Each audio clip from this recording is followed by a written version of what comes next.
Hello, everybody. I am Jeremy Lopez. I am one of two. My co host is not going to be on for today. And as you can see, I'm downstairs in my unfinished basement, so ignore the background. I just wanted to start with probably just something fun that we are going to be doing moving forward with Clinton Cole, a Chicago Bears podcast. I know there are a lot of them out there, but we love the team and enjoy watching and talking about it so much that we figured, hey, we might as well just have a conversation and just kind of sit back and talk. During the summertime, when there's not a whole lot going on, once the draft is done, we're probably going to transition a little bit into some more of the other Chicago sports and Chicago teams, such as the Cubs, Sox, Bulls, which they probably won't be playing. Same with the Blackhawks, but an overall discussion regarding those teams. But for today, I only have really three major things that I wanted to have a discussion and conversation about.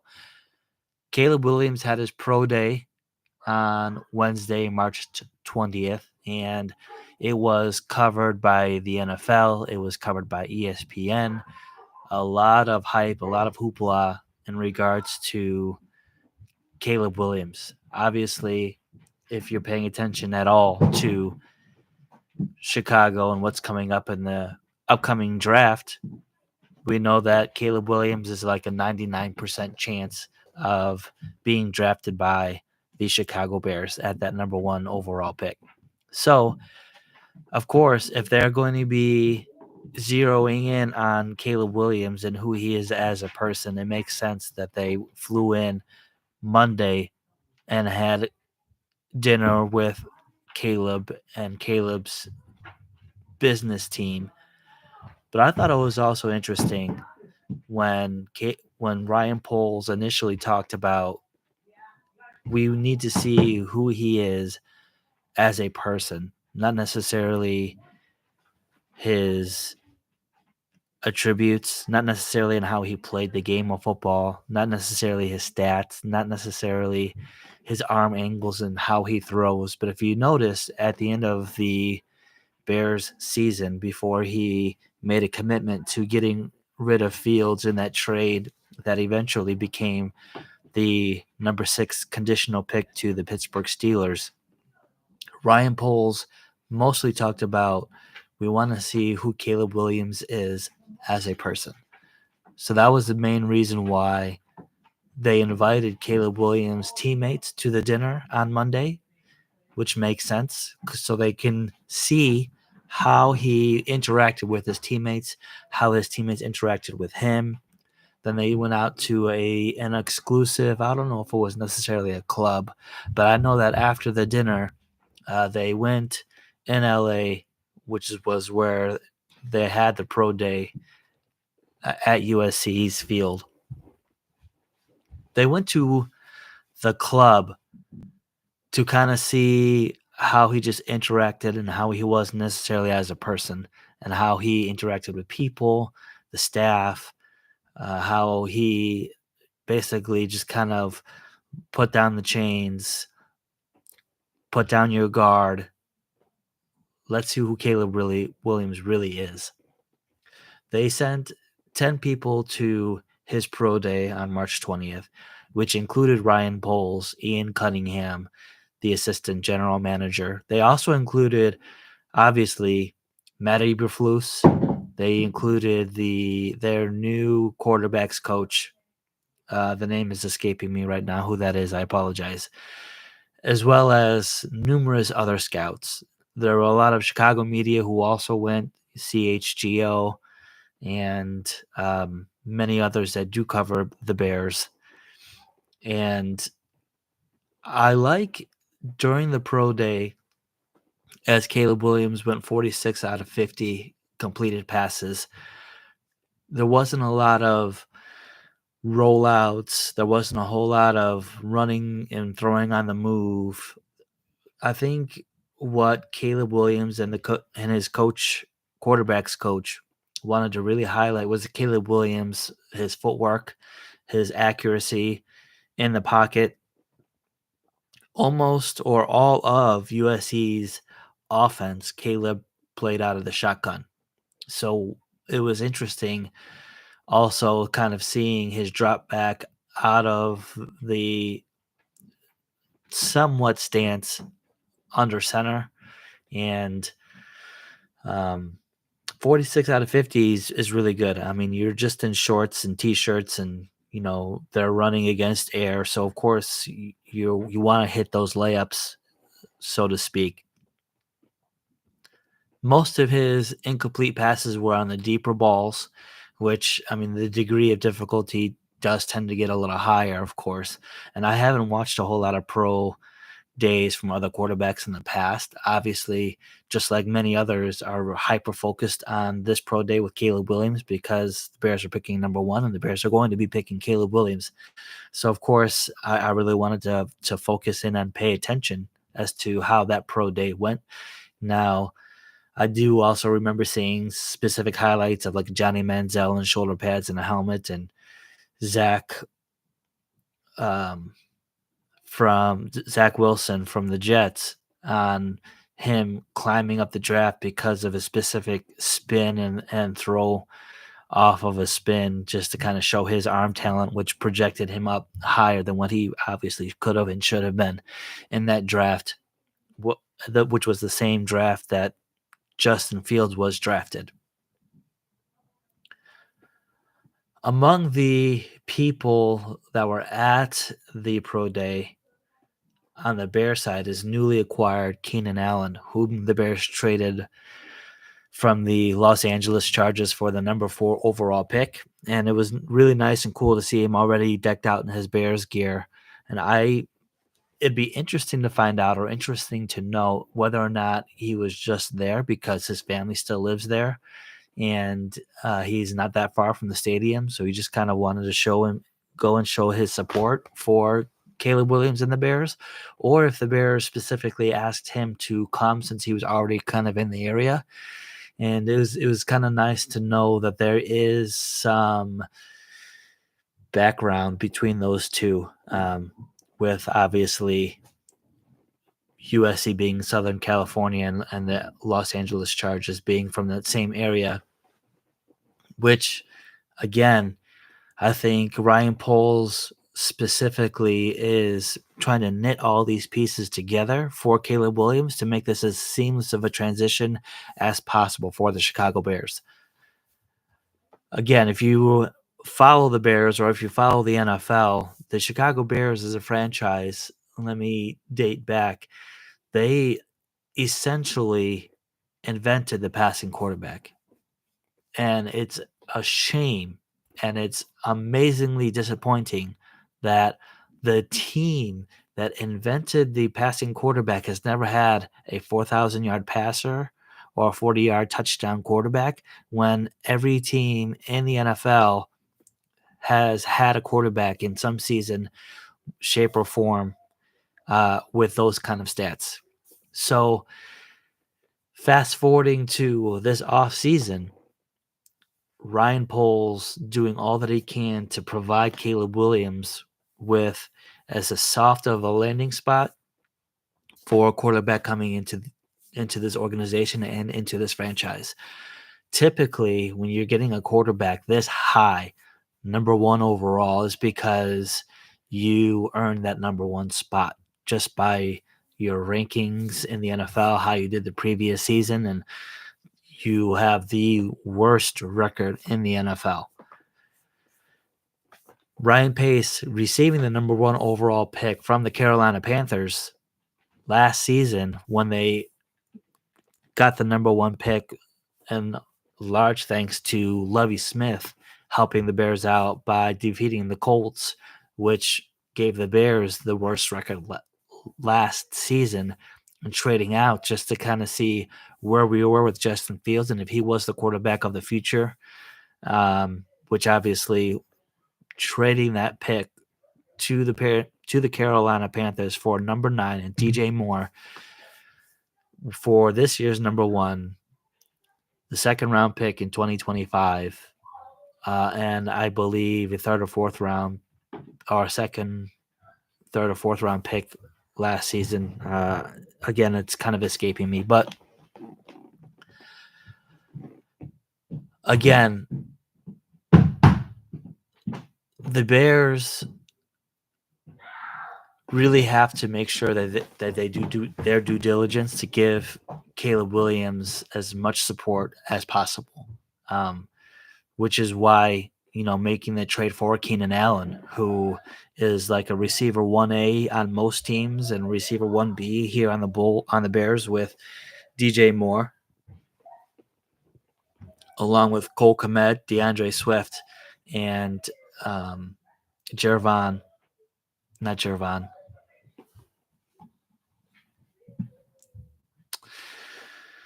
and the tight end that they received from the Chargers as well.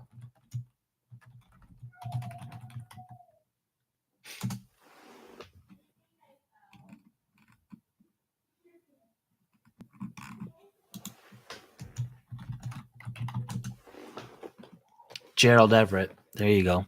I had to look that one up there for a second. Gerald Everett. I want to tie in that I don't think the Bears trading the number 4 pick for Keenan Allen, who is familiar with Caleb Williams, was not necessarily by no accident. I do wonder if Caleb Williams was not going to be the quarterback picked by the Bears, if Keenan Allen would have even been a target, especially when they're possibly looking at a Roma Odunze or Caleb or a Malik Neighbors, as I'm hearing that the Bears are really high on in the draft. I think this trade was done on purpose. Because of the familiarity with a Caleb Williams. Moving forward to that number 9 pick,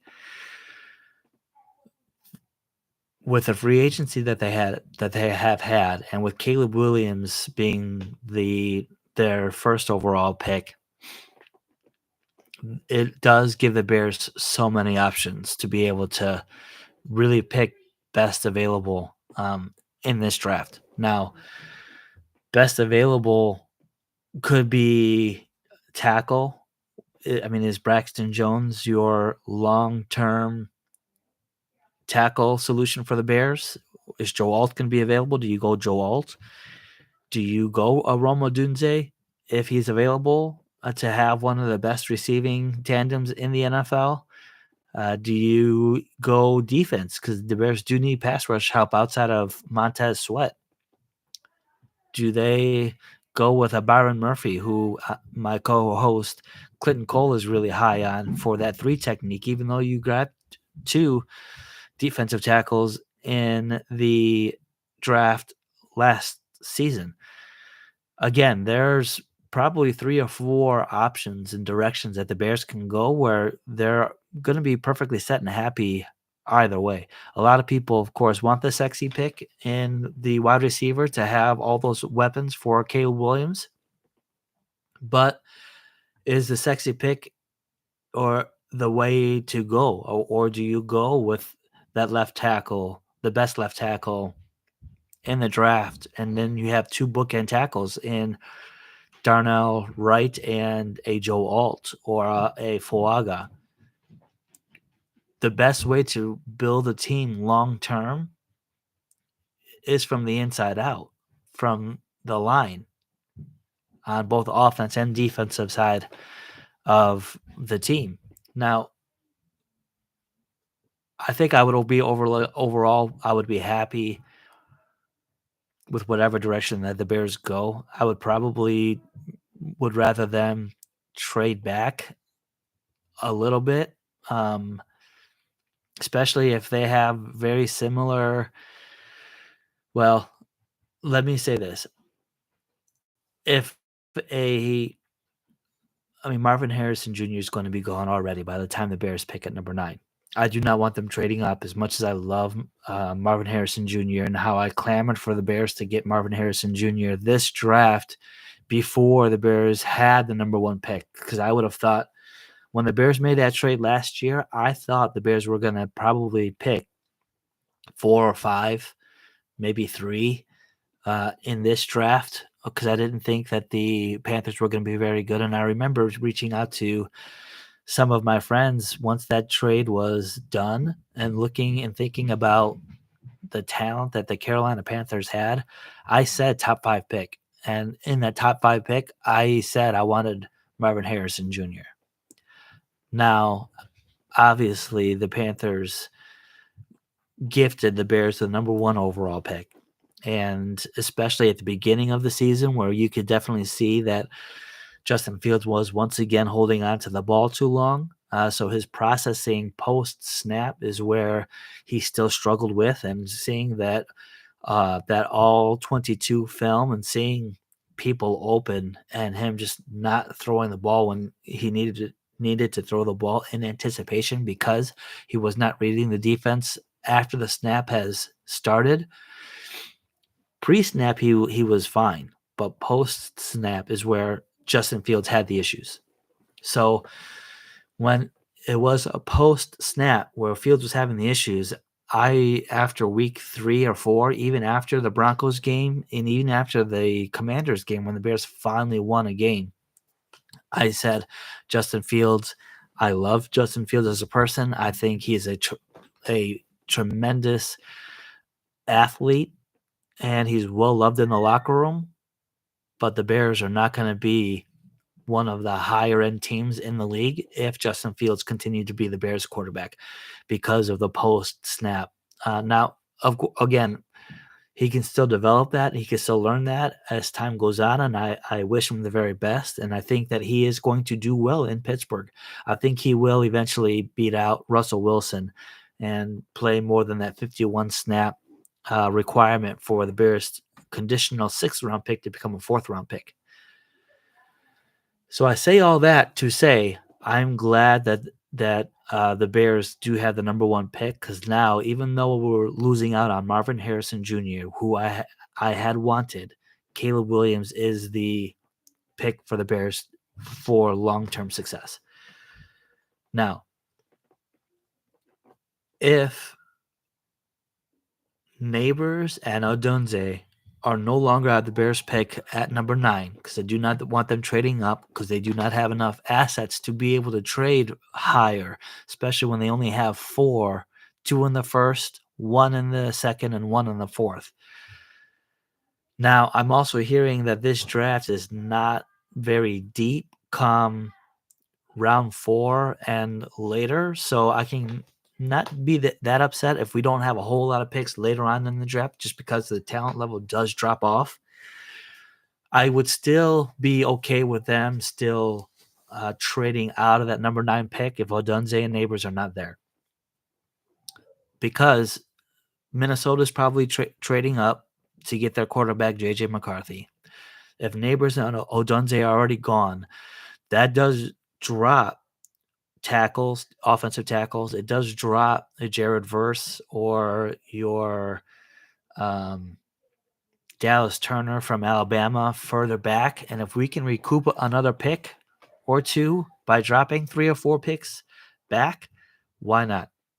I think to get that extra pick and still accumulating that kind of talent later on in the draft, I'm all for it.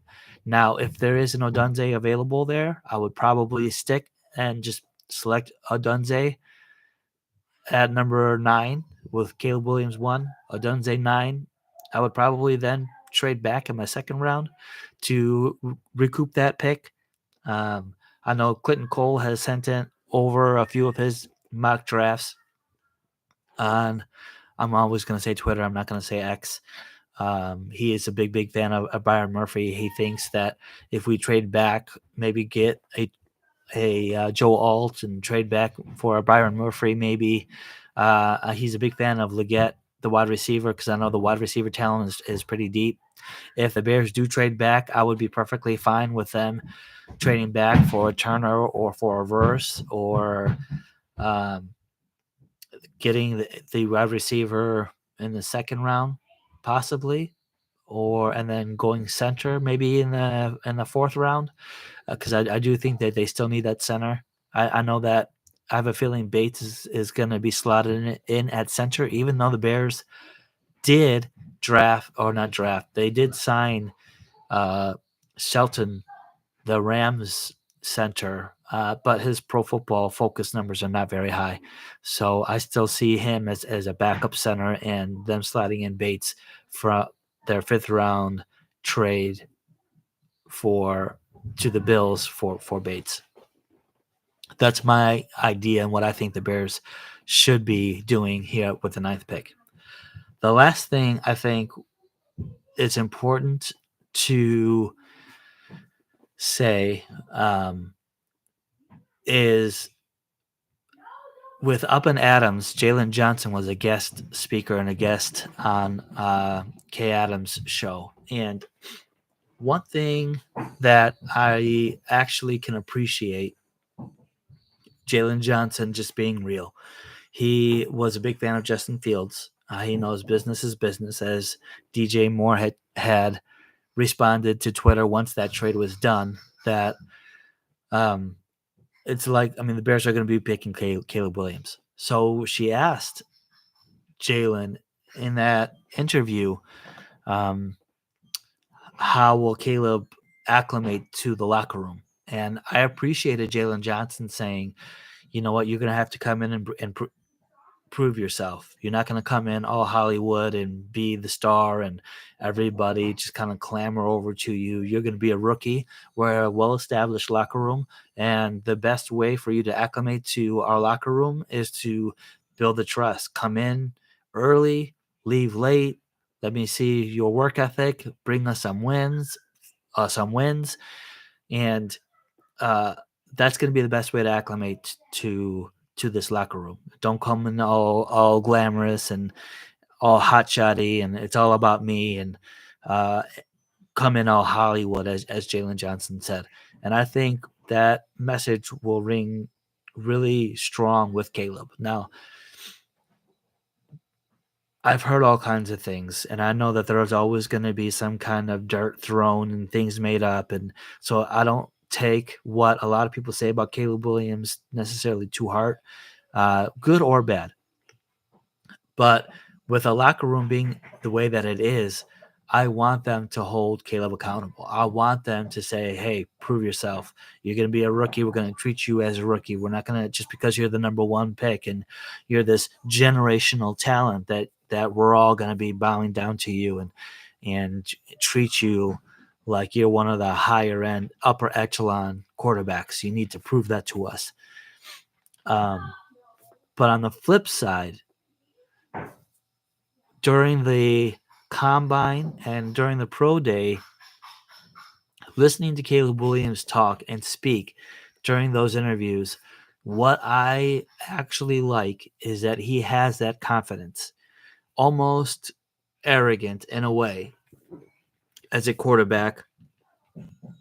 The reason why I like that is because so many times the Bears have had these nice guys, these quarterbacks that would come in and more quiet, more reserved. Not to name any quarterbacks necessarily, even though I could, but I won't. But the fact that Caleb Williams does have that moxie about him, that borderline cockiness, that I am good, I want to be the best, I want to be legendary, and I know what it's going to take. And also saying like he can't wait to be on the same field as a Patrick Mahomes that people are comparing him to. Now he's not comparing himself to Patrick Mahomes, and he gave Mahomes his flowers, as the best quarterback in the NFL. But he did say that he is excited to be on the same field and competing with a Patrick Mahomes. I love that. The Bears need that. They haven't had that. And if we're ever going to be considered as as a team that's always contending and always in the mix because of the quarterback, such as the Bengals, were always in the mix with Joe Burrow. I mean, he obviously got hurt, and that's where the Bengals fell. But the Bills are always in the mix because of Josh Allen. Mahomes, the best quarterback in the NFL, won another Super Bowl with a team that was not as talented on the offensive side as his previous teams, where he has won titles and even lost in the AFC Championship. They're always in the mix because of Patrick Mahomes. You look at those Packer teams with Aaron Rodgers and Brett Favre, even the teams where their talent wasn't as high, they were able to mask some of those deficiencies because of the quarterback play. It is time for the Bears to have one of those. And I do think that Caleb Williams is the guy to do that. All right. I want to thank you guys all for coming on and listening. We're going to be running these podcasts probably once a week on Thursdays. Today is a Friday, so it's a day late. But again, thank you for coming on listening. We're going to be going through some more topics and some ideas and some back and forth. So if you have any topics you want us to be able to talk about or cover, please let me know.